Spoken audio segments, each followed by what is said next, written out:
Women of Strength, welcome back to the VBAC Link podcast. I am your host, Lily, and I am joined today by my amazing podcast host, Paige. Hi, Paige. Hey, Lily.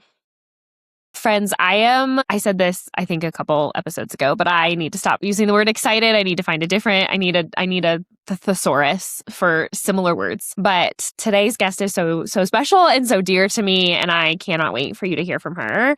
Today we have on my special, amazing, incredible IBCLC, Angela Das. I said this when she was on, but she's someone that has formed who I am as a mom beyond just my breastfeeding journeys with my two babies. I met her when she was still a CLC, and she supported my journey after my son's tongue tie release. And then with my daughter, I had a really hard breastfeeding journey. And I wasn't expecting that because I thought I'd breastfed a baby before. I already had Angela in my corner. We would probably just troubleshoot a couple little things. And then she had a tongue tie, a lip tie. I had severe nipple damage. I got mastitis. I had never even so much as leaked with my first baby. I didn't even leak milk. I never had a clogged duct. I thought I was immune to those things. I was like, oh, my body is so great. And then had a clogged duct that led to mastitis, that led to an abscess. And it was the most painful thing of my life. And so having her in my corner just became not just helpful for tiny little tips and tiny adjustments. It became an overhaul of my whole breastfeeding journey. And so she means so much to me. She's also a VBAC mom, and I just know that you guys are going to love her. So, and then go follow her on Instagram and take her breastfeeding course. She says it sometime in there, but she does have some online courses for parents. So if you find her, you can take her breastfeeding basics course. She does have some of those online, so you can find her there. So sorry, Paige, I was just really rambling. You're good. No, it's a great conversation. She even talked about how to doulas and birth workers local to her, she gives guidance and classes on how to support clients through some basic breastfeeding tips. And we talk about so many things. I'm trying to think. We talked about her birth stories.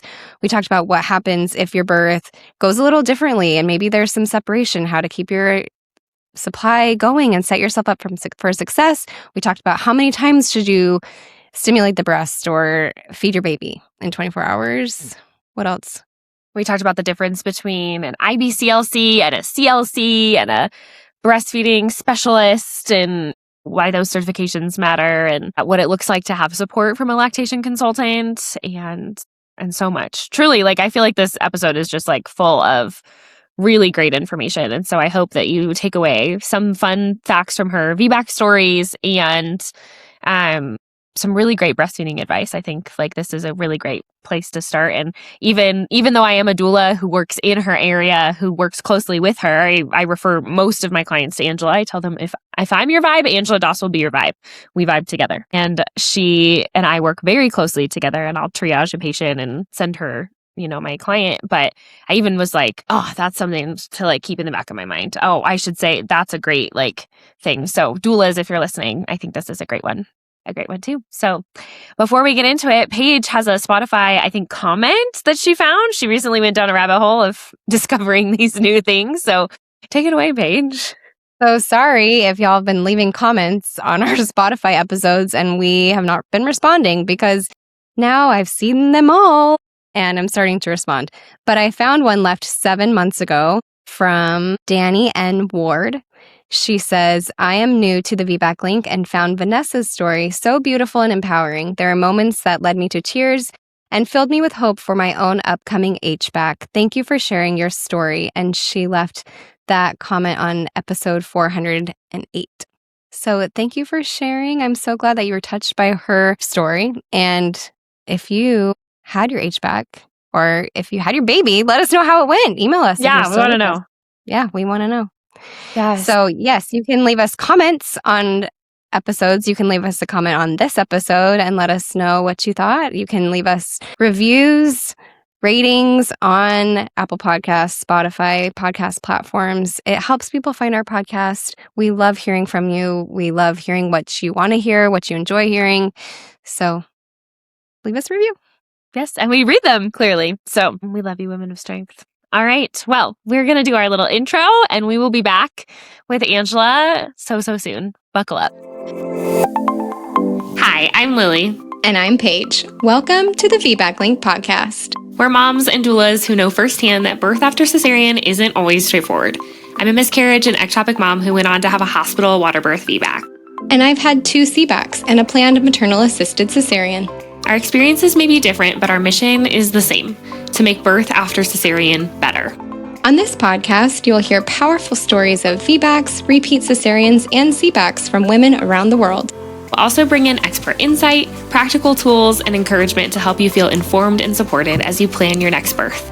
Whether you're preparing for a VBAC, choosing a repeat cesarean, or simply exploring your options, this space is for you. Because every story matters, and we're here to remind you that you've got options, you've got support, and you're never alone. The VBAC Link is storytelling by nature. The stories on this podcast do not represent a universally best or safest option for everyone. This podcast is intended to encourage and inform. It does not replace individualized advice from a qualified medical provider. Women of Strength, welcome back to the VBAC Link. I say this every week that I'm so excited for today's guest, but I think today wins the cake for me. We have Angela Doss here with us. She is an IBCLC. I'll read her bio in just a second, but you need to know that she is one of my favorite human beings on planet Earth. I'm not going to get teary, but I could. She has influenced not just my breastfeeding journey with both of my babies, but also how I view and approach motherhood. And I love her. I love her and I gush to her all the time to the point where her 2025 recap was to a voice memo that I sent her about how much I love her. So I'm so excited that you're here. I'm excited to be here and thank you for that. Okay, I am going to read her little bio and then we're going to get into it. The special thing about Angela, everyone, is that she is not just an IBCLC who's going to talk to us about boob things. I call her my boob fairy. But she's also a VBAC mom. And I really think that, be it God or the universe or whatever you believe, put Angela in my path as a post-C-section mom to have the support of a VBAC mom in my corner and to hear your story and hear your hope in my own journey was just the best. So Angela Doss is an international board-certified lactation consultant and owner of Motherhood Untamed Lactation in Fort Collins, Colorado. She is a mom of 3 beautiful human beings and wife to her favorite person. She loves supporting babies and their families, dancing in the kitchen, and singing in the car. I love you. In her beautiful white van that she drives all around. That's right. It's the best. It may or may not have boobs on it.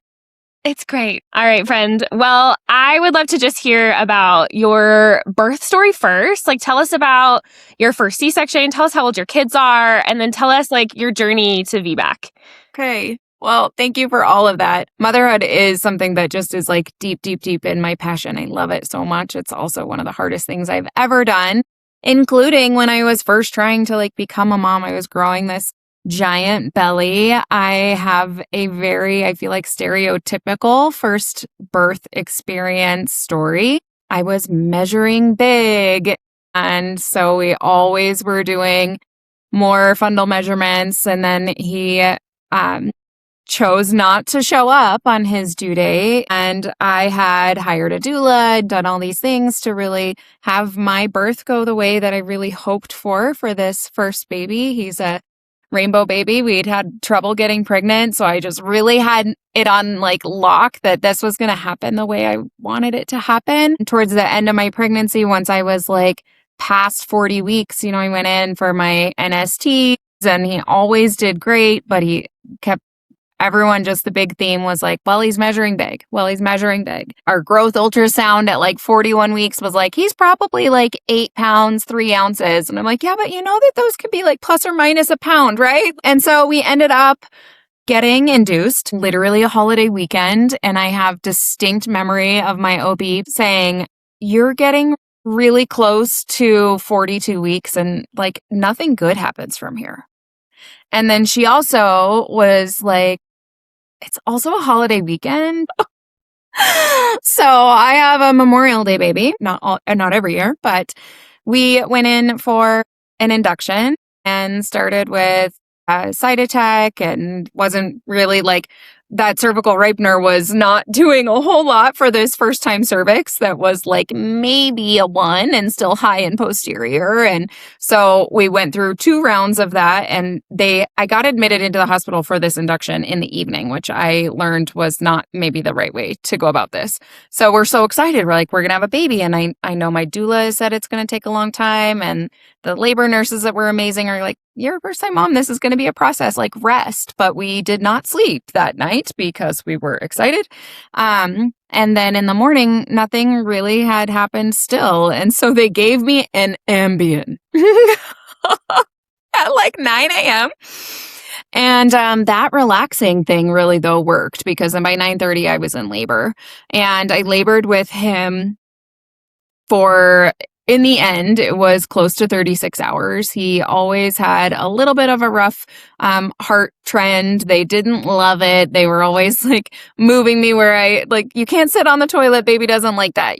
We don't like this. We don't like that. And then towards the end of labor, we got to where I was complete with like a tiny bit of a cervical lip. They're rolling in the mirror so I can watch my baby be born. I had an epidural at this point because 36 hours of labor.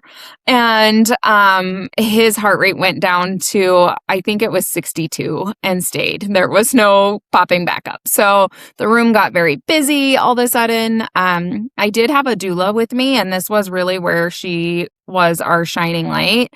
Was they just kind of shoved my husband out of the way, and they're like prepping me for the OR, and then I'm headed down the hallway and they just leave him there, and she stayed with him and was like, this is what's going on.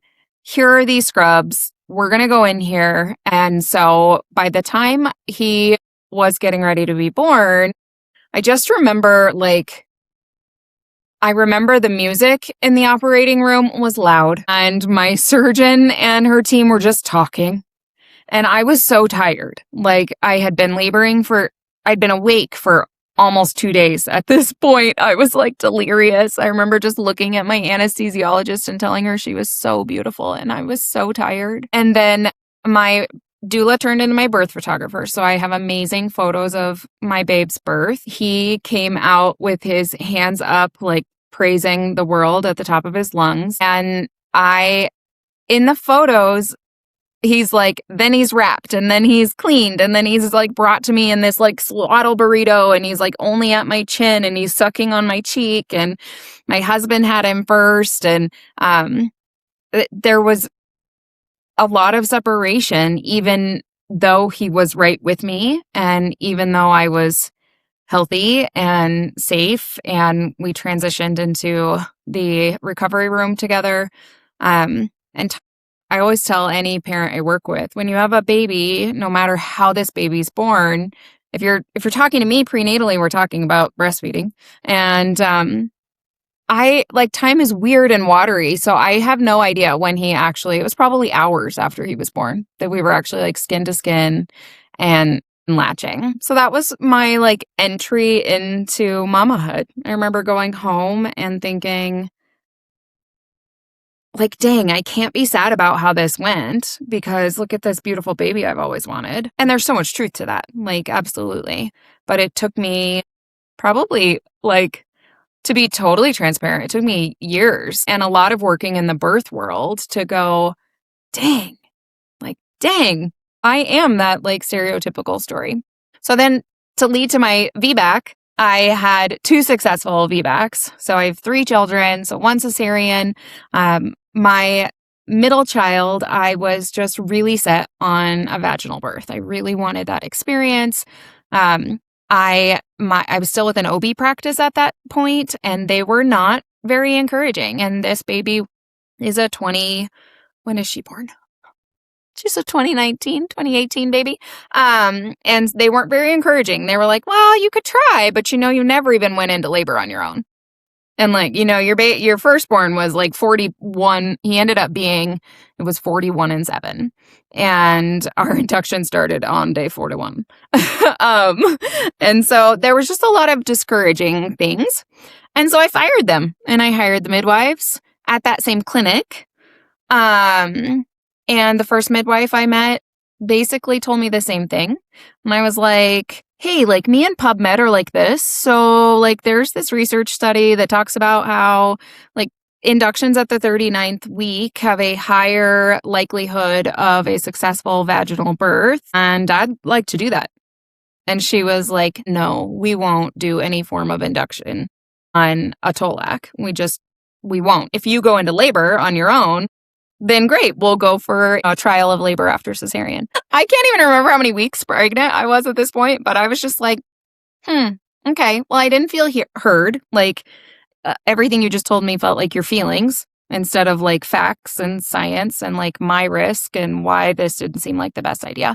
And then the next midwife I found, she was just like, I love this for you. Yeah, we can totally do this. Like we can use, it's not safe to use like a cervical ripener on a body that's had a cesarean, but there are other things we can do, a balloon, we can do Foley catheter, all these things. So I just saw her throughout this entire time, and she kind of helped me navigate also scheduling that induction for a time that the OB that was on call is somebody that's patient. And because I had a history of a long induction and so she was just really great and in my corner and kind of one of those, she's not in our area anymore, but she was just one of those kind of turning points in me going like, the people you choose as part of your team are so important.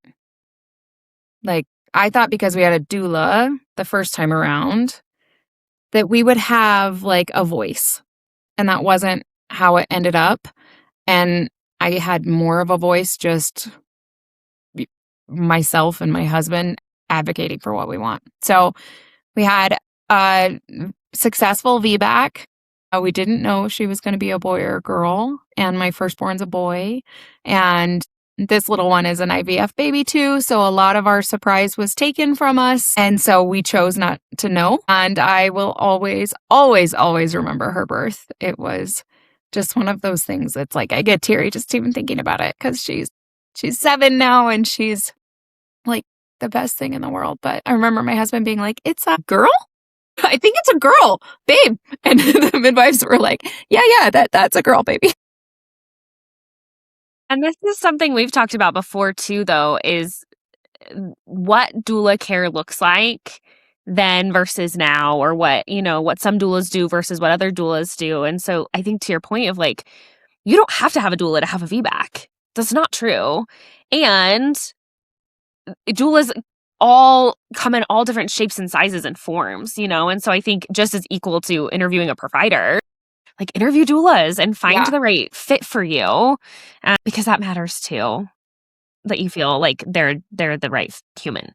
Yeah. I think like just shouting from the rooftop that like the people that are in your corner with you matter so much. And it doesn't matter what their Google reviews are or what they're, especially like in the current, like, everybody has an opinion on their doula. They're going to love their doula if their birth went the way they're hopeful for, but that doesn't mean that you're going to love that doula or that provider, or that birth facility or whatever. So yeah, we definitely have to be our own best advocates. And I think that's something as first-time parents, you don't even know how to do.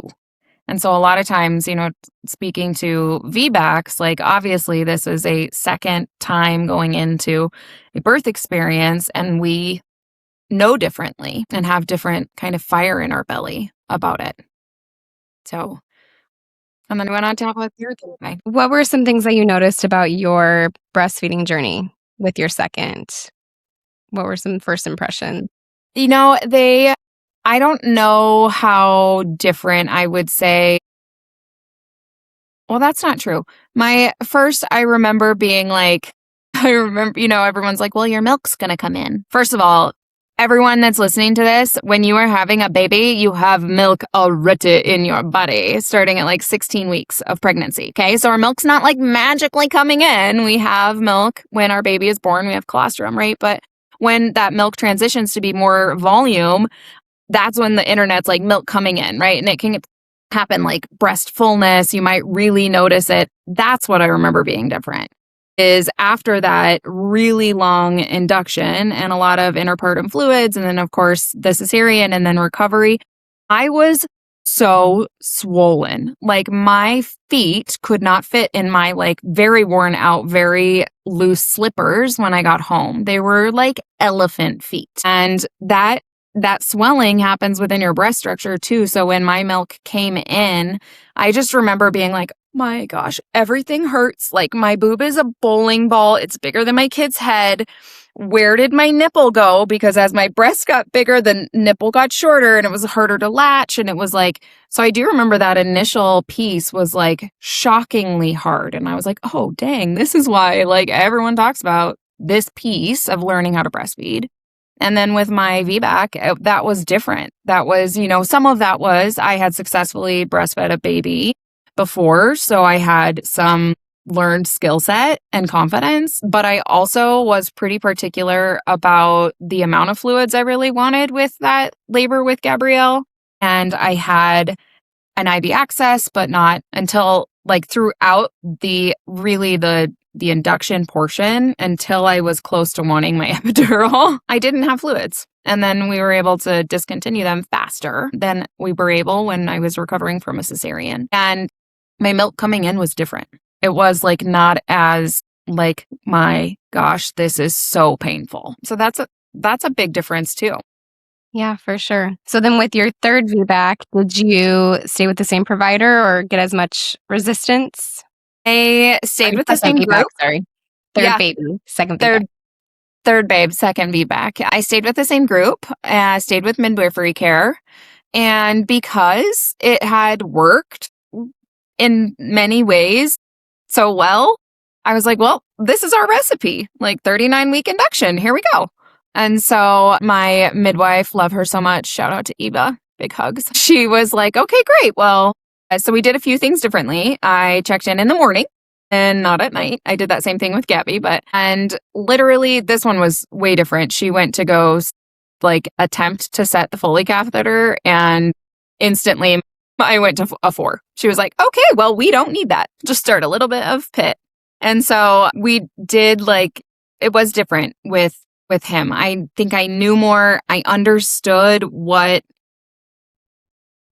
at that point, it took me 3 inductions to like really get a grasp on like, what are we doing here? Like, what is this medicine?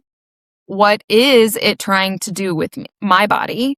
And how can I be more of a vessel to help this go the way I want it to go? So with my third, I feel like, I had, even when we started Pitocin, I was like up doing like deep squats and we were like walking around and we were like at being active. And I feel like my other 2 inductions, I was like, I'm just going to lay here. They keep telling me to rest.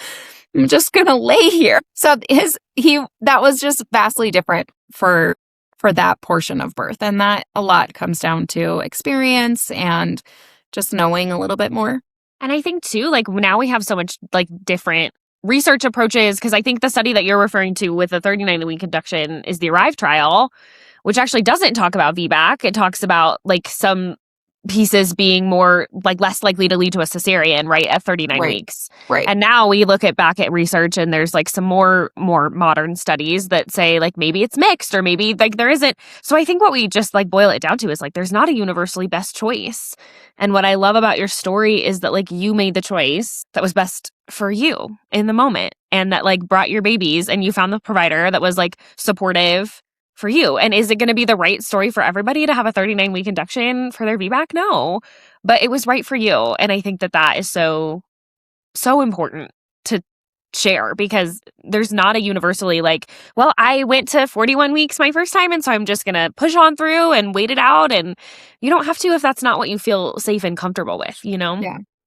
So I would say though that like 10 year ago, Angela, and now Angela, I would make different choices. I would. I joke often that the 4th baby we're never having, but I'm like, my 4th baby, I would have a home birth with a midwife and a doula. And my husband's like, oh, dude, no, you wouldn't. I'm like, then you're not invited to the birth space. And I will call you when we're finished. Me and my lady is going to get this done. I would make much different choices, having a better understanding of birth. I think that's so special for people to hear, though, too, is just that, like, it's okay to change your mind. It's okay to have a different philosophy in one birth versus another. So thank you for that. See, this is what I mean, you guys, when I say that she has shaped how I am as a mom, is like special advice from Angela, not just as my IBCLC, but as just mom to mom. Like, this conversation, I think, is so special. So find people in your corner that can give you the sage mom advice, that can say, like, I've been there. And I will never forget when we were thinking about sleep training my first baby, and I was texting Angela and I was like, okay, so the internet says we're supposed to sleep train, and I don't know how to do this whole, How old like, was when he? I'm trying to remember. Don't even remember. Maybe 6 months? I don't know. Okay. I can't remember. Me neither. But I remember just being like, okay, the internet says I'm supposed to do this thing. I'm going to use this program. And how do I do that with breastfeeding? And Angela was like, eek. So your baby, like, might actually really need to eat at night. And it's okay if, like, and I remember telling you, like, I don't feel great about this decision, but I think it's what I'm supposed to do. And just your sage, motherly, and IBCLC brain was just perfect for me. And again, it's not right for everybody to not sleep train, but it was ended up the right choice for us. And leaning into my mom gut has happened so much in my own journey because of the advice from my boob fairy. Yeah, I think it's important to have women around us that make us feel heard. I mean, I remember this conversation with you, and we won't get into sleep training, but it was your reservation that I could feel in your tone and in your body language. If you were, like, coming to me in a different light, like exhausted and done and like, you don't care, you gotta sleep, then we would have had a different conversation. But I think, like, you know, that's just part of who I am, is like always reading the room and making sure that the support that I give is not the support that I think is best, or even what the research might say is best, which, by the way, babies take in up to 25 to 30% of calories overnight. So night feeding is important, and it's biologically normal to feed through the first year of life and at night. So, but that doesn't work for everybody. So that's the same thing. Like, I was getting ready to come to this podcast, and I'm talking to my sister and telling her what I'm doing. And she has 2 cesarean births. And she was really, really, her children are older than mine. So I was like young and silly and didn't really understand the importance of birth when she was so sad about not being able to have even the chance to VBAC. At that point, her kids are older, but at that point in the state that she's in, she literally didn't have the option. She would have to go to like a different town that was like 2.5 hours away if she wanted to try to have a labor after cesarean for an attempt to VBAC. And so that wasn't an option. And then towards the end of her pregnancy, she got hypertensive and she already had gestational diabetes. And so she just had some tough stuff stacked against her. And she was like, Ange, I just want you to like remember in your tone when you're talking about this tonight that I wanted that so bad, and it wasn't an option. And there are so many people, and maybe people that will listen to this, that feel that way and that was their story. And so I think too, like, it's so important that we can try, and it's not always the way it's going to be. I'm like, thank goodness we have safe ways for babies to be born that protect moms and babies, whether that's cesarean, whether that is trialing labor, but then ending in cesarean. Like, that's not a failure. And it's just like important to kind of hold space for all of the ways that little humans come into this world and how moms are born. Yeah. I don't know. I don't think you know this. Paige actually has never had a VBAC. And I think it's important that we keep sharing that, because they could go back and listen to our Get to Know You episode. But it's something I admire so much about Paige, is that her 4th birth, she fought for a maternal assisted cesarean in Korea and like had a different birth experience, but it was not a VBAC. And there is beauty in feeling empowered and informed along the way, no matter what that looks like. So I'm forever proud of you, Paige. Oh, thank you. And hugs to your sister too. Like, there's something that hits a little different about never having a vaginal birth. So like I can relate to that, and it does sting. I mean, you make the best of what experiences you have. But yeah, like sometimes there just aren't those options. And my mind went to asking you a question as an IBCLC. If your birth takes a turn and you end up with some NICU time, whether it be a cesarean or a VBAC, and there are certain hospital policies that may be a little outdated or don't support the breastfeeding journey as they probably should, as evidence would indicate they should. Yeah, as we'd hope they would. Yeah. What do you say to those moms, or how can they preserve their breastfeeding journey and still have hope? Yeah. One of the things I tell anyone if they're doing a prenatal class with me or a prenatal one-on-one and they're learning about like, how does breast milk work, right? Because it's this mystical thing. And everyone and their sister talks about how their milk just dried up at 3 months or their milk never came in. And so we're all very nervous about milk and how it works. And so honestly, like, no matter your situation, cesarean birth, vaginal birth, NICU time, separation from your baby, if you're able to hand express or remove milk, the science and the physiology behind what your body is doing to try to get this hormonal cascade stays the same. And so in a super small nutshell here, we won't geek too hard, but when we're pregnant, I said we're making milk, right? We start making milk around the 16th week of pregnancy, and you just make it in small volumes because milk synthesis, the continuation of making milk, is done by a hormone called prolactin. Right? But your big, beautiful belly and the placenta that's keeping your baby healthy while you're pregnant is driven off of progesterone. So you have this like skyrocket high progesterone and this little bit of like suggestion of prolactin down here.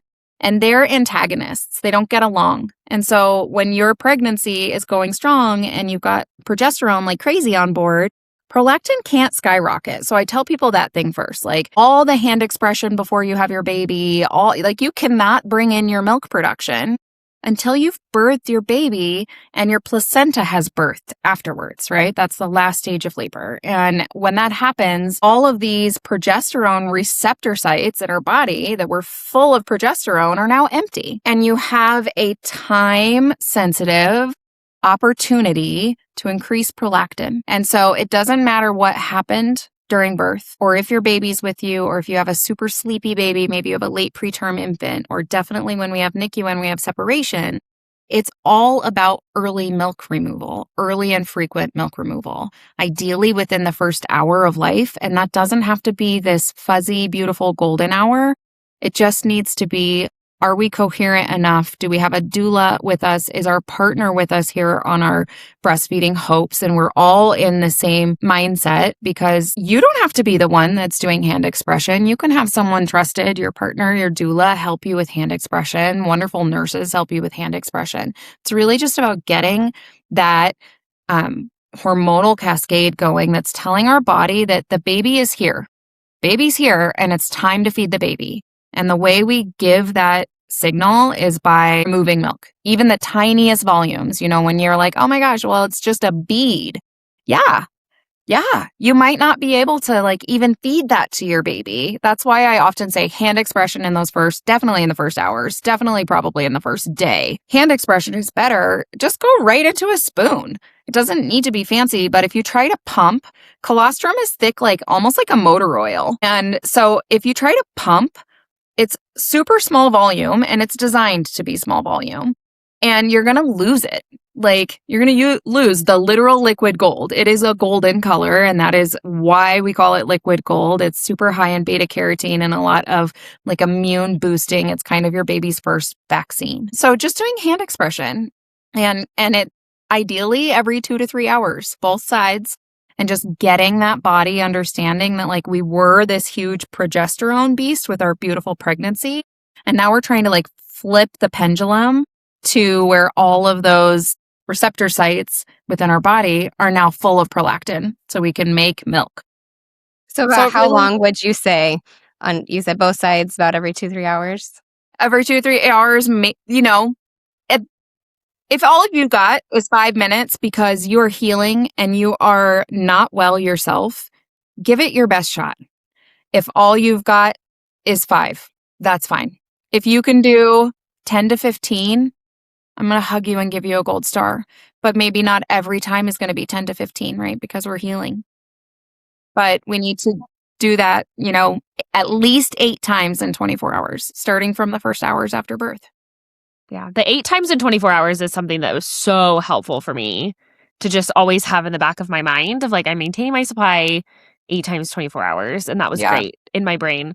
I've had a lot of NICU babies as a doula recently, and every single one of them has been just really exhausted after birth. And as a doula, I have been able to like help with that hand expression and make jokes with my clients of like, this is girlhood right here. Like just the two of us. Like I will absolutely help you hand express. And sometimes like just having someone that's like experienced help you do it a little bit so like you can get the feel of it. Like having someone in the space with you is so helpful. And the first little preemie I had, I definitely was phoning a friend to Angela, like, what do we do? Please help. One thing I want to point out, though, just for anybody that's listening, we've talked a lot about like 8 times, right? With that math equates to every 3 hours. And we hear that often as feeding advice, feed the baby every 3 hours. Well, a few things that I really want to shout from the rooftops is that for most babies, 8 times or feeding them every 3 hours, these are not little robots that we birthed. And so if you're trying to feed your baby every 3 hours, like you don't have the NICU baby, bringing in our milk with a pump is the only time that the every 3 hours will likely get you where you need to go in relationship to having a full milk production. Because pumps at that point are really going to be more efficient. I know that there's a whole internet thing about your baby is more efficient than a breast pump, and that is just bananas, guys. Like, can that be true in some cases? Absolutely, but we can't blink at that. For these preemie babies, for these just, 39 or 41 and 3 week babies, like, or for 3 days babies, like, we cannot feed them every 3 hours and expect our milk to come in strong, their weight gain to stay strong, or not to have that super extreme weight loss after birth. Most babies need to eat around 10 to 12 times in 24 hours. And so cluster feeding is normal. Like an awake newborn is literally hungry. That's all. That's it. Like, that's the hot take. Your newborn baby is awake. You change their butt because hopefully they're peeing and pooping, because that's our gauge if they're being fed just at the breast. But an awake baby in the first few days, definitely like solidly almost the first 2 weeks of life, they're just hungry. Like, and that's their job. The 8 is what I kept in my mind to keep my period away. Yeah, for long-term milk maintenance. I'm gonna keep this 8 in my brain so that I can just keep riding that high for a while. Yeah. And can you tell us a little bit about like what did it look like to become an IBCLC, and what is the difference between like an IBCLC versus a nurse that's trained in lactation versus a CLC? Like there's all of these like terms. Yeah. And can you talk about that a little bit? I love this talk. So yes, we can talk about this. First thing that I want to just throw that out there in the world is I quit nursing school not even halfway through. Okay, so you do not have to be a nurse to be a lactation consultant. Is it going to be a little trickier for you to get all your hours and do all the hoops? Yes, but I am like standing here as proof that you can do it. It took me 2.5 years and a lot of working for free. The lactation credential soup, what are these things? I am an IBCLC and a CLC. Both of those are lactation credentials. What the heck do they mean? And they're different. So a lot of the nurses that are on our postpartum recovery floors are always going to say, I'm your lactation nurse. And they might, most likely, they have their CLC, which is a certified lactation counselor. You can get it. It used to be a 52-hour course. They most recently just added a little bit more education to it. So I want to say it's close to 90 or around 90 hours of breastfeeding and lactation classes. So they have a really solid understanding of how milk is made, latching techniques, all of the things to be an educator and a clinical provider for the kind of the typical breastfeeding experiences. And they do have to take an exam to be that and then keep up with continuing ed. So in a hospital, when they say I'm your lactation nurse, most often that's probably what that is. A lot of our doulas tag that on. It's a pretty simple tack on credential that also then gives you some lactation cred. With that kind of part that CLC, if we're going to say that's part of the hierarchy here, there are very similar ones. You can be a certified lactation educator. You can be a certified breastfeeding specialist. You can be there's so many, and they're just a certification in education in lactation.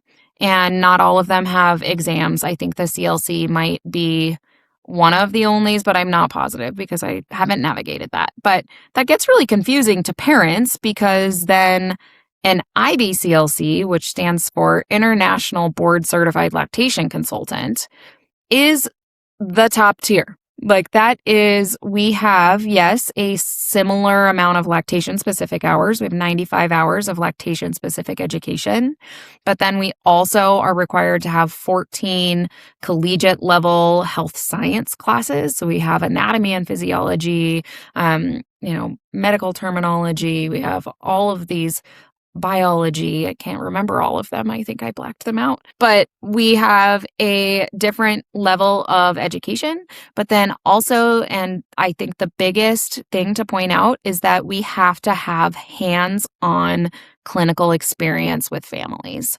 If you are working, like if you were working under me, Lily, you want to become a lactation consultant and I take you on as my mentee, you have to have 500 hours working directly under me with families. And that's a lot of time.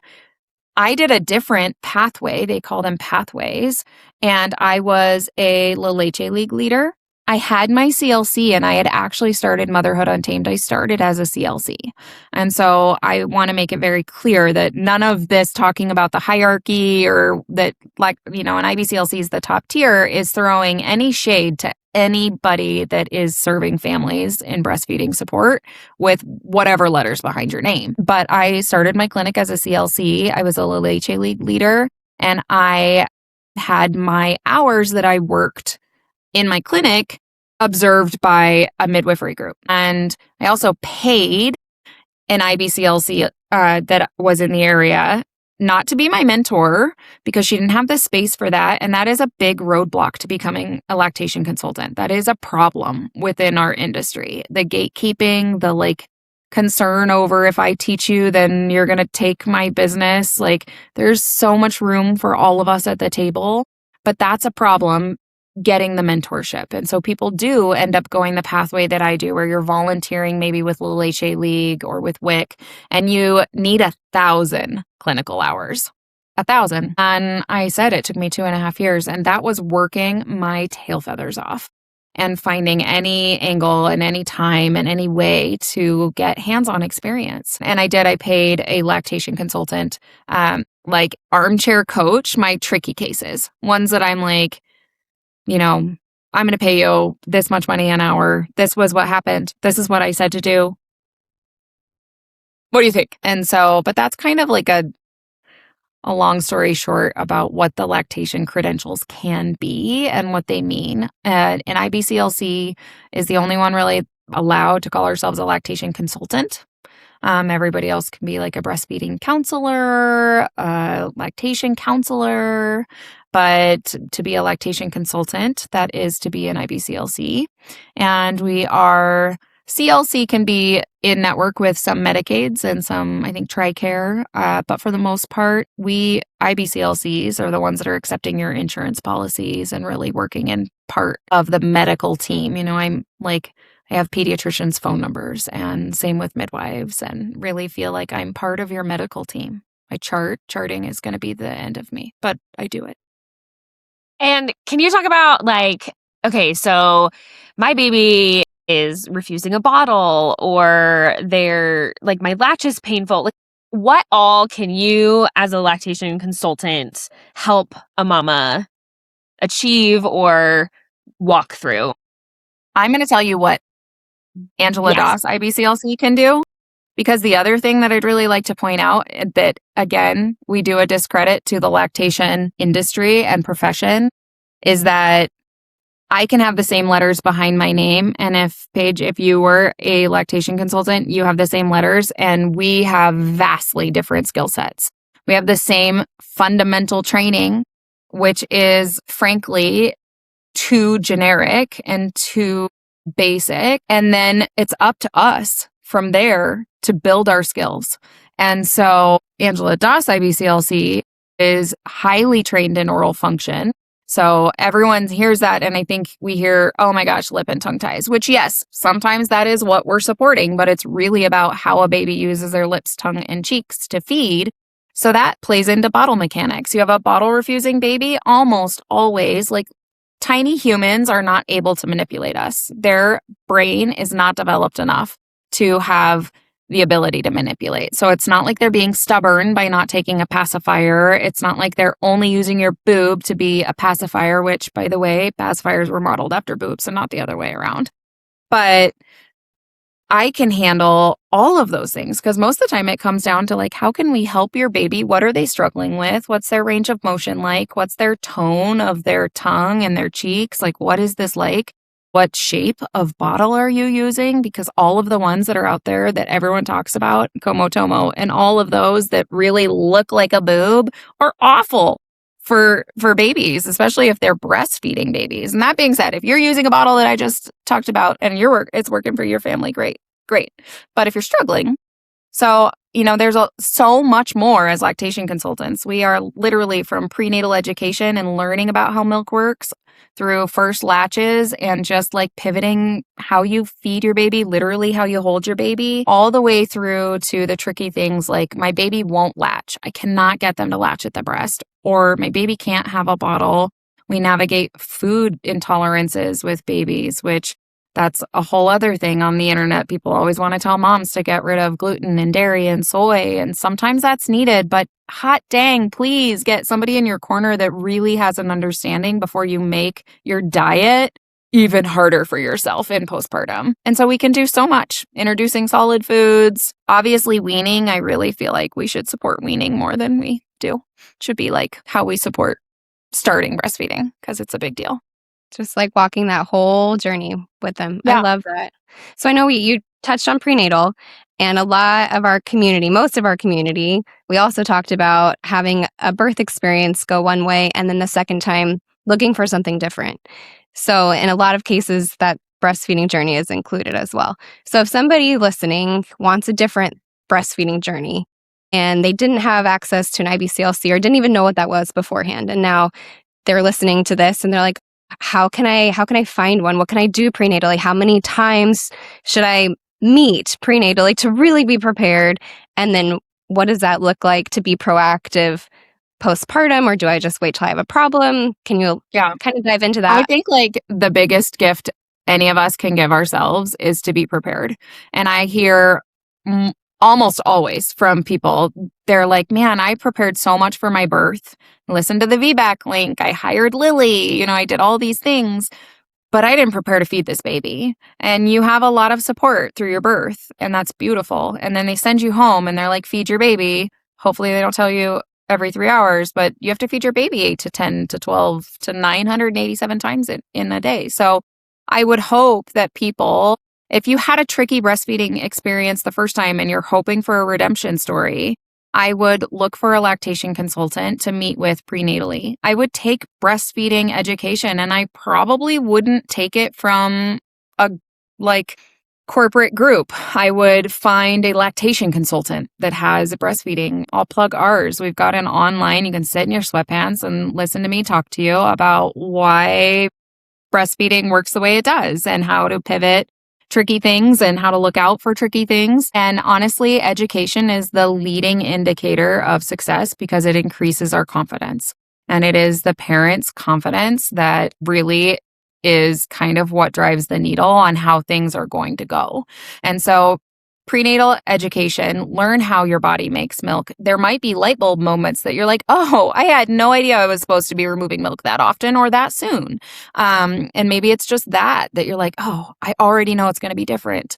And then meeting with somebody somewhere around 33 to 35-ish weeks when you're pregnant so that you are close-ish so we can retain the things we're going to talk about. Anybody that meets with me, and we see people all over the world, honestly, but definitely through virtual care. So you can find a lactation consultant. And if you can't find a lactation consultant, or if you see someone on Instagram or wherever, and you just really like them, that's important. So a lot of us do virtual care. And that prenatal visit gives you, it's kind of like if you haven't taken any breastfeeding education, it's a breastfeeding education class, but one-on-one where we answer all your like scaries, like what's in your closet that you're like about. We're going to talk about it and giving light to it and some like tactics of, okay, well, if this happens again, we're going to pivot a little bit. And again, going back to that confidence piece. And then you have care established so that when we get home and things feel tricky and your milk is coming in and you're like not sure how to latch the baby, you already have your support rope, right? You've already got the line you need to pull to say, hey. And hopefully with our prenatals, we can't obviously guess babies when they're going to choose their birthdays, but we do try to put you on the schedule for somewhere around day 3 to 5 postpartum. If you're birthing in a hospital, you're home by that point. And it is kind of that moment where you really need that either encouragement that like, yes, this is as good as it seems and feels, or like, okay, well, we've got some things to work on. So really roping in that support and getting your questions answered. And also, I think it's really important to process your story of what happened the first time. You know, what did it look like? What did you hope for it to look like? And to really hold space for people and to give the permission to want different. Like, we're not talking, it doesn't have to be better, but like you have permission to want something different than what you had. And that doesn't belittle or make less of the experience you had with your first child or second child or however many kiddos. So I love working with parents that have had a story go a way they didn't hope for it to go and seeing, that it can be vastly different. So we do. We love a redemption story. Yes. So not that it always happens that way, though. Like, yeah, it's true. Like, we don't always get what we're hopeful for. But I think, again, going back to one of the worst feelings for all of us is to have that regret or that like deep guilt of that we did something wrong, that we didn't have the education or we didn't seek the support or, and so even when I have second time, third time, fourth time families come through and we're like, okay, we are going to move the needle. It's going to be different. And then it's not. They did everything they could. And just being able to like hold them through that and be like, you did everything. There is no failure here. You did everything is really important too. Well, I know Lily had you in her corner when things took a turn for her VBAC breastfeeding journey. So I did, yeah. I had like a relatively, I would say, smooth experience with my first. He had a tongue tie, and I think the only reason I saw Angela was because she was doing a free meeting with her if you would model for her marketing photos. And so I have these pictures now of me nursing Brecken in her living room. And we met and I utilized her support. I think you were still a CLC at the time. Yeah, absolutely. And then with Matilda, you're just one of my favorite people. And I had like a lot of pain, a lot of nipple damage. I mean, it was pretty starkly different. And she was a little struggle bus baby. And then as that sort of healed, we were kind of like ramping off, being like, okay, I think we did it. Like we're gonna, and then I called you and was like, so I think I have a clogged duct. Actually, I think I have mastitis. Actually, I think it's much worse than that. And I ended up having an abscess post mastitis, and we just I didn't catch stuff, whatever. But you being in my corner through that, that was the worst pain of my life. I mean, I would go through my 66-hour unmedicated birth again and again and again compared to that. And just to have someone to fight, to partner, to work through, to say, what the F, this is stupid and I hate this. And also to hear you say, you can do it is important. Yeah, it is important. I feel curious though. So as C-section moms, as moms looking for VBAC, what are some things that can get in the way, even in the birth space? I know you kind of talked about this in your own story with fluids or things like that. What can we have our eyes opened or attuned to, even as doulas that may be listening or as parents preparing for birth, that can be like a little bit of roadblocks along the way in that space. Yeah, I think when we're talking about births, and as we should be here on the VBAC podcast, but the way you birth your baby matters to your breastfeeding journey, and not that it is going to like cement how things are going to go. But what we know is that early milk removal is important. That early skin to skin increases oxytocin. Oxytocin is our like love and feel good hormone, but it is also the hormone that during the labor process squeezes our uterus, right? And gets that baby to expel.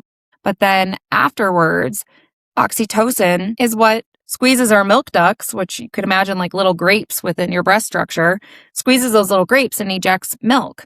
And so it's really important to have that early on. And actually the first act, like the first protective thing for the parent for breastfeeding is that oxytocin increase, because it helps the uterus contract again. You're going to feel some contractions when you initially start having your baby breastfeed and that oxytocin releases. You'll feel some mild contractions. Rude that it gets worse with every baby. So like, sorry to drop that spoiler there, but those pains get worse by my third. I was like, excuse me. But it protects us from postpartum hemorrhage because we're bringing that wound inside our uterus down. So the way we birth our baby, and mostly the opportunity we have to be skin to skin with them and get them to where they can fire all their feeding reflexes. If you've never watched the birth crawl, it's not just this hippie, weird, all these things, but babies go through 9 distinct stages right after birth, and it happens across all human. It's not a cultural thing. It is a human baby thing. They can be born in the desert in South Africa. They can be born here in Fort Collins. And babies have reflexes to kind of crawl up the body. They're seeking for a nipple. Our body is set up for that. So being able to have them skin to skin and hopefully get them to latch and start that early milk removal, so removing that progesterone and prolactin pendulum, that happens more likely with a vaginal birth.